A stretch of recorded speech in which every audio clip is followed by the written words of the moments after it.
Amine का जो रासायनिक गुण था उसमें हम लोग का अगला है रिएक्शन का चीज ब्रोमिनेशन, जिसको हिंदी में क्या कहते हैं ब्रोमीनन।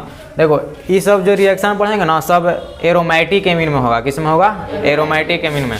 तो बताए थे कि एरोमेटिक एमीन का सबसे फेमस एग्जाम्पल बोलो।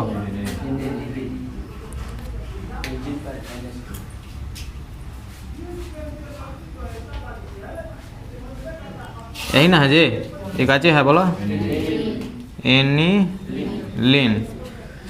ब्रोमिनेशन का अर्थ होता है ब्रोमीन से अभिक्रिया। क्या चीज से अभिक्रिया? तो ये जो एरोमेटिक एमीन है माने कि जो एनिलीन है इसका अभिक्रिया किसे कराते हैं? ब्रोमीन से। तो ब्रोमीन से कराएंगे तो लिखेंगे कुछ Br2 और यहाँ जल की उपस्थिति रहता है, यानी उत्प्रेरक का कार्य क्या करता है? जल, यानी कि ब्रोमीन का जलीय विलयन लिया जाता है, ठीक ना। तो जब एनिलीन को ठीक ब्रोमीन के साथ जल के उपस्थिति में अभिक्रिया कराया जाता ना है तब बनता है 2,4,6 ट्राई ब्रोमो एनिलीन। क्या चीज बनता है? 2,4,6 ट्राई ब्रोमो एनिलीन। यानी कि ये जो ब्रोमीन है अटैक करता है ऑर्थो एवं पारा पर। किस पर? ऑर्थो एवं पारा पर। बताया था ना कि जब समूह 1 और 2 पर है तो उसको ऑर्थो कहते हैं, जब समूह 1 और 3 पर है तो बोलो ऑर्थो के बाद मेटा, और 1 और 4 पर है तो याद है जी ऑर्थो मेटा पारा। ऑर्थो मेटा पारा यानी कि कोई भी समूह अगर 1 और 2 पर लगल रहे तो उसको ऑर्थो कहते हैं, ओ से मतलब कि छोटा ओ से सूचित करते हैं। कोई भी समूह अगर 1 और 3 पर लगा रहे तो मेटा यानी कि एम, और कोई भी समूह 1 और 4 पर लगा रहे तो उसको पारा यानी कि पी कहते हैं। तो जब एनिलीन का हमने ब्रोमिनेशन करेंगे ना तो ऑर्थो पर भी अटैक होता है और पारा पर भी अटैक होता है, और ऑर्थो और पारा दोनों पर अटैक होकर 2,4,6 ट्राई ब्रोमो एनिलीन का निर्माण होता है। तो देखना ये तो फिक्स रहेगा, NH2 यहाँ पर फिक्स रहेगा, ठीक ना। तो ये मान लो कि यहाँ पर स्टार्ट करें यहाँ से तो दूसरा समूह यहाँ हो सकता है या दूसरा समूह यहाँ हो सकता है, और तीसरा और चौथा, और तीसरा और चौथा, और ऐसे 1 2 3 4 या इधर से 1 2 3 4। तो ये जो पोजीशन है कुछ हो जाएगा ऑर्थो, ये जो पोजीशन रहेगा तो कुछ मेटा, और ये वाला जो रहेगा से कुछ हो जाएगा पारा। तो देखो ये बोला क्या बनता है 2,4,6 ओहो 2,4,6 ट्राई ब्रोमो एनिलीन। तो बोलो यहाँ पर लग जाएगा Br और बोलो 4 की जगह यहाँ पर लगा देते हैं Br, और यहाँ से स्टार्ट करेंगे कहीं से, या तो यहाँ से स्टार्ट करेंगे तो इधर में हो जाएंगे ना तो फिर इधर में हो जाएंगे। तो 3 4 5 6 तो हो जाएगा 2 पर, फिर 4 पर और 6 पर, 3 जगह समान समूह तो ट्राई, और Br को ब्रोमो, और ये जो बच गया इतना इसको बोलते हैं एनिलीन। यानी कि हम कह सकते हैं कि जब हम एनिलीन का ब्रोमिनेशन कराएंगे, इसका अर्थ क्या हुआ कि जब एनिलीन को ब्रोमीन के साथ जल के उपस्थिति में अभिक्रिया कराया जाता है तो 2,4,6 ट्राई ब्रोमो एनिलीन का निर्माण होता है। देखो 3 जगह से हाइड्रोजन हटल होगा तब ना, जैसे यहाँ पर सब जगह हाइड्रोजन फुल है है ना, तो 3 जगह से हटल होगा तब ना कि Br जुटल होगा।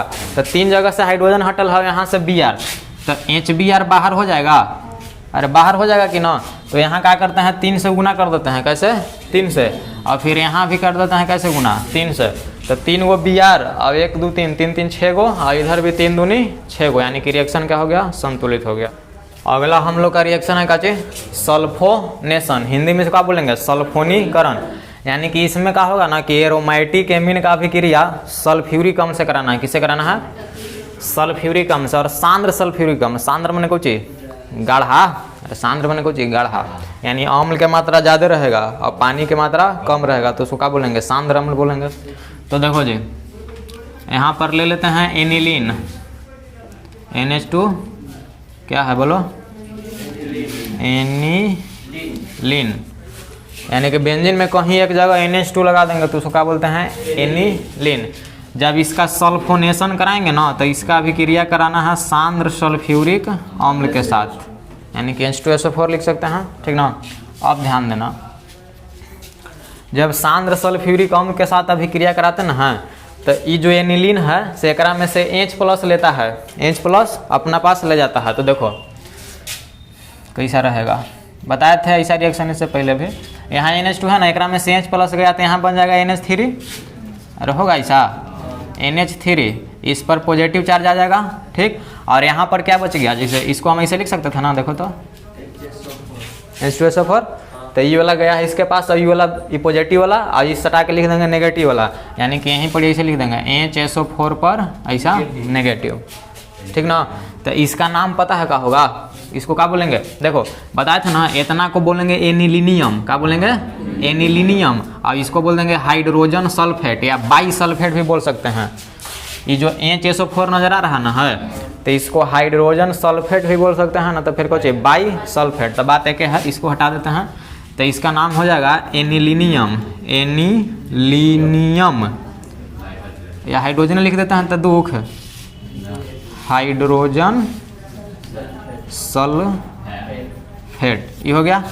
अब देखो अब क्या करना ना है कि इसको गर्म करना है, क्या करना है, गर्म करना है, यानी कि पुनः, हाँ यहाँ पर उठा के लाए ना, NH3 और HSO4 ऐसा कुछ है, ठीक ना। तो इसको क्या करना रहता है कि गर्म करेंगे तो एक में से क्या होता है कि H और O मिल के पानी बाहर निकल जाता है, क्या हो जाता है, पानी बाहर, और कुछ ऐसा कंपाउंड बनता है, देखना यहाँ NH3 में से आ जाता है, यहाँ पर जाता है NH2, ठीक ना, और इधर से SO3H यहाँ अटैक करता है पारा वाला पर, यानी कि यहाँ हो जाता है ऐसा कुछ SO3H, ठीक ना। ये जो बॉन्ड SO3H है ना, अरे ये जो SO3H है ना, ये भी एक तरह से क्रियाशील समूह है, इसको बोलते हैं सल्फोनिक अम्ल, क्या बोलते हैं, सल्फोनिक अम्ल। यानी कहने का मतलब है कि जब सल्फोनेशन कराएंगे ना एरोमेटिक अमीन के, तो लास्ट में हम लोग का यही कंपाउंड उत्पाद बनेगा, तो कह देंगे कि इसका क्या हो गया है, सल्फोनेशन।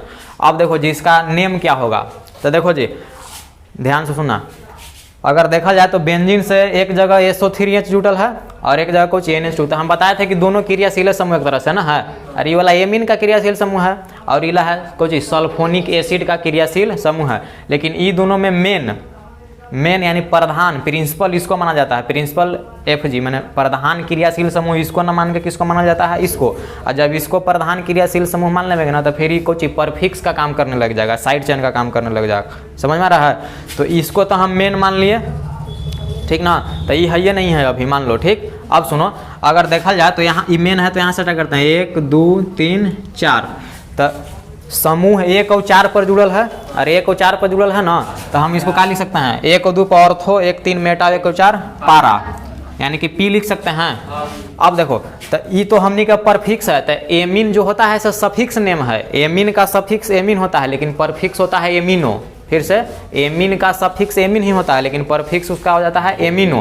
तो इसको मेन क्रियाशील समूह माने है, तो ये परफिक्स हो गया। एमीन तो है, लेकिन एमीन ना लिखेंगे, एमीन का परफिक्स होता है एमिनो, तो पारा एमिनो।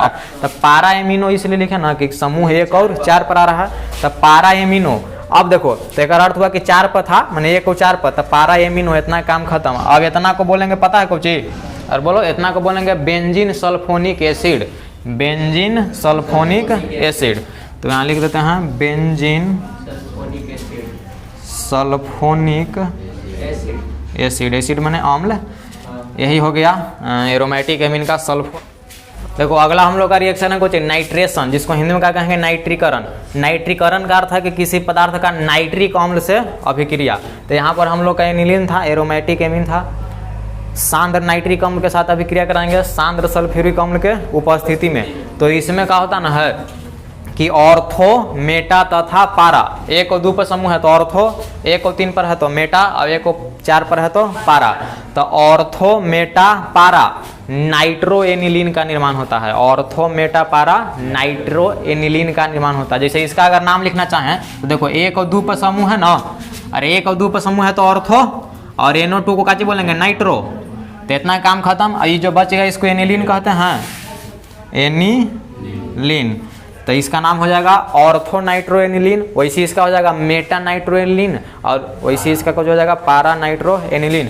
इसमें ये जो ऑर्थो वाला है 2% प्राप्त होता है, मेटा वाला 47%, और पारा वाला कितना प्राप्त होता है 51%। ये जो रिएक्शन एक तरह से एक्सेप्शन होता है, जिसमें मेटा जो कंपाउंड है ना, इसमें बहुत ज़्यादा मात्रा में प्राप्त हुआ कितना 47%। तो जो रिएक्शन है ना एक्सेप्शन में आ जाता है, ठीक।